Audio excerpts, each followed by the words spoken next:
Bayangkan pagi ini adalah hadiah terakhir yang diberikan kepadamu. Matahari yang terbit di ufuk timur, cahaya lembut yang menembus jendela, suara burung yang bernyanyi riang, dan udara segar yang masuk ke paru-paru, semuanya mungkin tidak akan datang lagi besok. Sejenak, biarkan pikiranmu berhenti. Rasakan betapa berharganya momen ini jika kamu tahu ini adalah yang terakhir. Kita sering hidup seakan-akan waktu kita tak terbatas. Kita merencanakan, kita menunda, kita menaruh harapan pada masa depan. Padahal, setiap tarikan napas adalah kesempatan yang tak bisa dijamin akan datang lagi. Jika kita menatap hidup dengan kesadaran bahwa waktu kita terbatas, tiba-tiba hal-hal kecil yang selama ini kita abaikan menjadi begitu berharga. Itulah inti dari syukur, kemampuan untuk menyadari nilai dari apa yang sedang kita miliki saat ini, sebelum semuanya lenyap. Syukur bukan sekadar kata terima kasih yang keluar dari bibir. Ia adalah cara pandang, kacamata yang kita kenakan untuk melihat dunia. Ia mampu mengubah kesulitan menjadi pelajaran, kekurangan menjadi kecukupan, dan keterbatasan menjadi kelimpahan. Namun, mengapa kita sering lupa? Karena hidup modern membuat kita terbiasa menuntut lebih. Kita terbiasa melihat kekurangan, bukan keberlimpahan. Kita diajari sejak kecil untuk mengejar pencapaian, bukan menghargai yang sudah ada. Padahal, jika kita berhenti sejenak, menarik napas, dan membuka mata, kita akan menyadari begitu banyak alasan untuk bersyukur. Filsafat Stoikisme yang lahir di Yunani kuno dan berkembang di Roma, mengajarkan bahwa hidup ini penuh dengan hal-hal di luar kendali kita.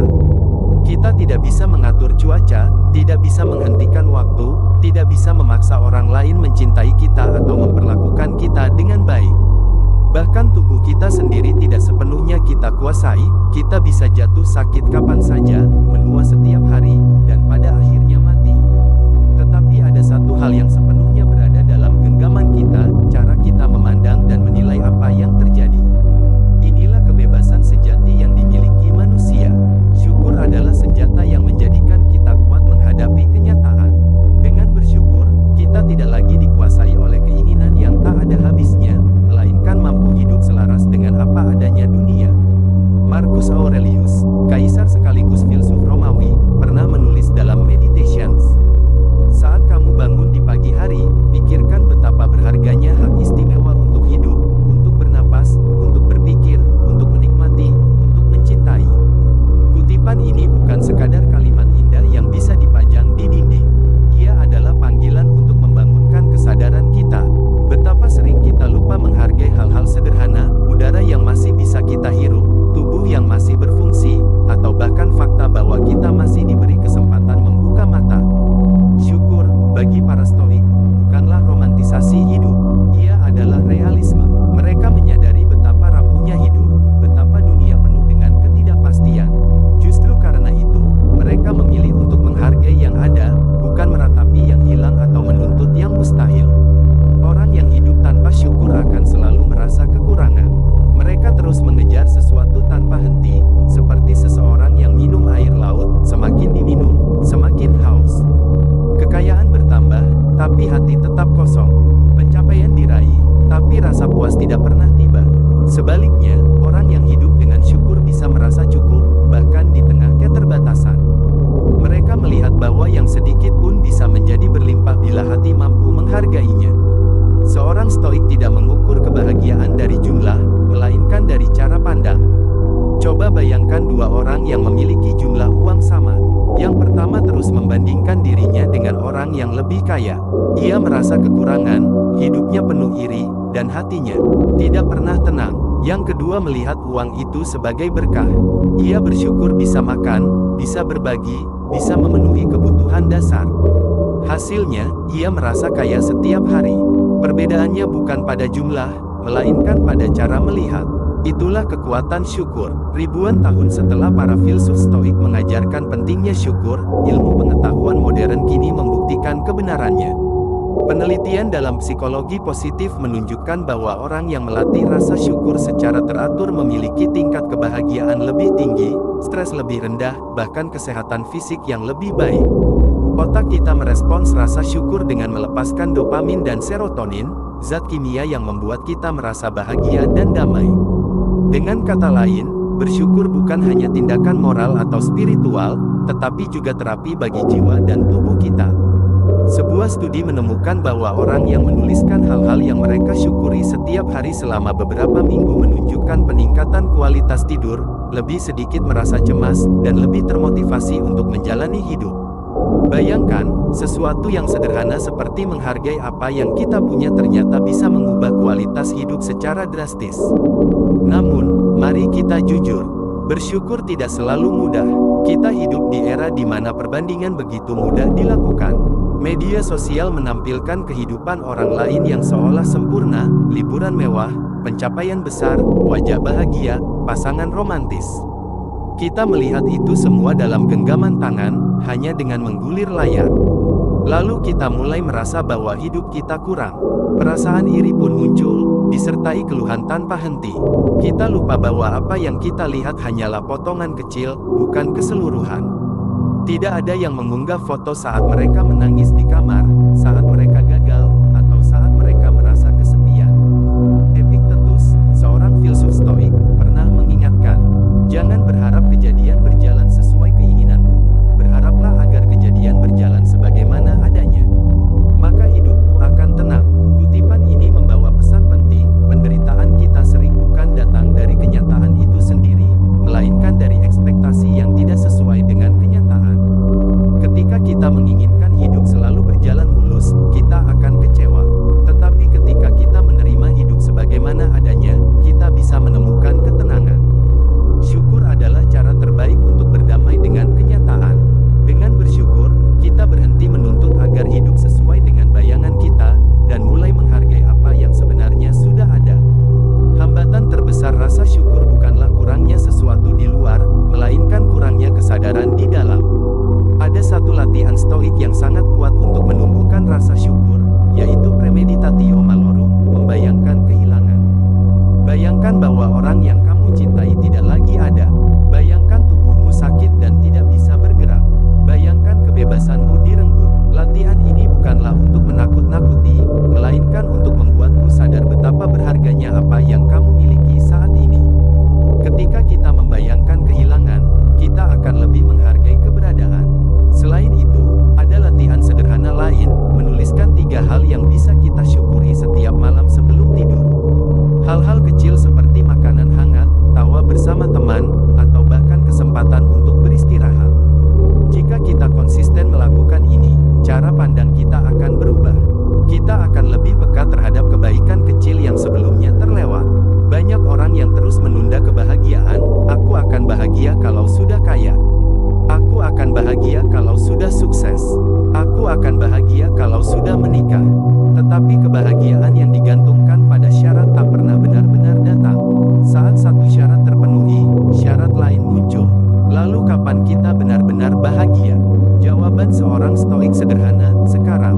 Bahagia bukanlah soal menunggu kondisi sempurna, melainkan tentang menyadari bahwa momen ini sudah cukup. Hidup ini singkat, kita tidak tahu berapa lama waktu yang tersisa. Justru karena singkat itulah setiap detik menjadi berharga. Syukur membuat kita sadar bahwa setiap momen layak untuk dirayakan. Bahkan kesulitan pun bisa menjadi alasan untuk bersyukur, karena di dalamnya ada pelajaran. Seorang stoik tidak menolak penderitaan, tetapi memandangnya sebagai kesempatan untuk memperkuat jiwa. Bayangkan seseorang kehilangan pekerjaannya. Orang biasa mungkin hanya akan melihat penderitaan. Ia akan mengeluh, merasa dunia tidak adil, dan terjebak dalam lingkaran marah serta kecewa. Tetapi seorang yang melatih syukur akan melihat hal lain. Ia mungkin berkata pada dirinya, aku memang kehilangan pekerjaan, tetapi aku masih punya kesehatan. Aku masih punya kemampuan, masih punya keluarga yang mendukungku. Pekerjaan bisa dicari lagi, tetapi hidup yang aku miliki saat ini adalah kesempatan yang berharga. Perspektif seperti ini tidak membuat penderitaan hilang, tetapi membuatnya lebih mudah ditanggung. Inilah yang diajarkan stoikisme. Kita tidak bisa selalu mengatur apa yang terjadi, tetapi kita bisa mengatur bagaimana kita memaknainya. Kehidupan tidak akan pernah lepas dari cobaan. Ada masa-masa kehilangan, kesedihan, bahkan tragedi. Namun syukur membuat kita memiliki pegangan. Ia memberi cahaya kecil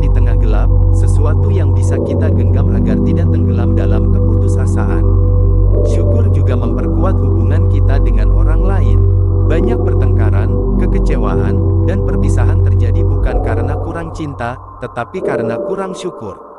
Kita terlalu sibuk menuntut pasangan, sahabat, atau keluarga menjadi seperti yang kita mau. Kita lupa menghargai mereka apa adanya. Ketika kita bersyukur atas kehadiran seseorang, kita tidak lagi menuntut mereka untuk sempurna. Kita lebih mudah menerima kekurangan, lebih sering mengucapkan terima kasih, dan lebih jarang mengeluh. Hubungan yang dibangun di atas rasa syukur akan lebih hangat dan lebih tahan lama. Pikirkanlah, kapan terakhir kali kamu dengan tulus mengucapkan terima kasih kepada orang yang kamu cintai, bukan karena mereka melakukan hal besar, tetapi hanya karena mereka ada. Seringkali kita lupa menghargai hal-hal kecil, secangkir teh yang dibuatkan pasangan, senyum anak kecil di rumah, atau perhatian seorang teman. Jika kita tidak berhati-hati, kita bisa kehilangan mereka suatu hari, lalu baru sadar betapa berharganya momen sederhana itu. Mari kita berhenti sejenak sekarang. Tarik napas dalam-dalam. Bayangkan sesuatu yang kamu miliki hari ini, yang dulu hanya bisa kamu impikan. Mungkin rumah yang sekarang kamu tinggali, pekerjaan yang dulu kamu harapkan, atau pasangan yang dulu kamu doakan. Rasakan syukurnya. Ingatlah bahwa dulu kamu memohon apa yang sekarang kamu anggap biasa. Kehidupan modern sering membuat kita lupa menghargai hal-hal kecil. Air bersih yang mengalir dari keran, dulu orang harus berjalan jauh menimba air. Ponsel yang kita gunakan setiap hari, dulu kabar hanya bisa dikirim lewat surat berhari-hari. Tempat tidur empuk, dulu orang tidur di lantai tanah. Jika kita melihat dari perspektif sejarah, kita hidup dalam kenyamanan luar biasa. Tetapi karena terbiasa, kita berhenti menghargainya. Syukur mengembalikan kesadaran itu. Rasa syukur juga membantu kita menghadapi kematian dengan tenang. Stoikisme selalu mengingatkan bahwa hidup ini sementara. Dengan menyadari bahwa semuanya bisa berakhir kapan saja, kita akan lebih menghargai momen. Kita tidak lagi menunda untuk mengucapkan terima kasih, tidak lagi menunda untuk memeluk orang yang kita cintai, tidak lagi menunda untuk menikmati kehidupan. Banyak orang takut membicarakan kematian, seolah itu hal tabu. Tetapi, bagi para Stoik, mengingat kematian justru membuat hidup lebih bermakna. Mereka menyebutnya memento mori, ingatlah bahwa engkau akan mati. Kalimat ini bukan ancaman, melainkan pengingat bahwa waktu kita terbatas, bahwa kita tidak punya jaminan esok hari, bahwa apa yang kita miliki sekarang, seberapa kecil pun, layak dirayakan. Banyak orang mencari ketenangan dengan berlari keluar, berlibur, berbelanja, mencari hiburan, atau bahkan mengonsumsi hal-hal yang merusak diri. Tetapi ketenangan sejati lahir dari dalam, dari kesadaran bahwa apapun yang kita miliki sudah cukup. Dengan syukur, kita berhenti membandingkan diri dengan orang lain, berhenti mengejar validasi, dan mulai berdamai dengan diri sendiri. Hidup bukan tentang berapa banyak yang kita miliki, melainkan tentang bagaimana kita memaknai apa yang ada. Orang yang kaya tetapi tidak pernah bersyukur akan selalu merasa miskin. Sebaliknya, orang yang sederhana tetapi penuh syukur bisa merasa kaya setiap hari. Itulah paradoks kehidupan yang dipahami para Stoik. Kebahagiaan tidak datang dari jumlah, melainkan dari cara pandang. Syukur bukan berarti kita berhenti berusaha. Stoikisme tidak pernah mengajarkan pasrah tanpa tindakan. Tetapi syukur memberi kita ketenangan dalam proses. Kita tetap berjuang untuk meraih yang lebih baik, tetapi hati kita tidak tergantung pada hasil. Jika berhasil, kita bersyukur. Jika gagal, kita tetap bersyukur karena mendapatkan pelajaran. Dengan begitu, kita menang dalam segala kondisi. Bayangkan seseorang yang berusaha keras membangun bisnis. Jika usahanya berhasil, ia bersyukur. Jika usahanya gagal, ia tetap bersyukur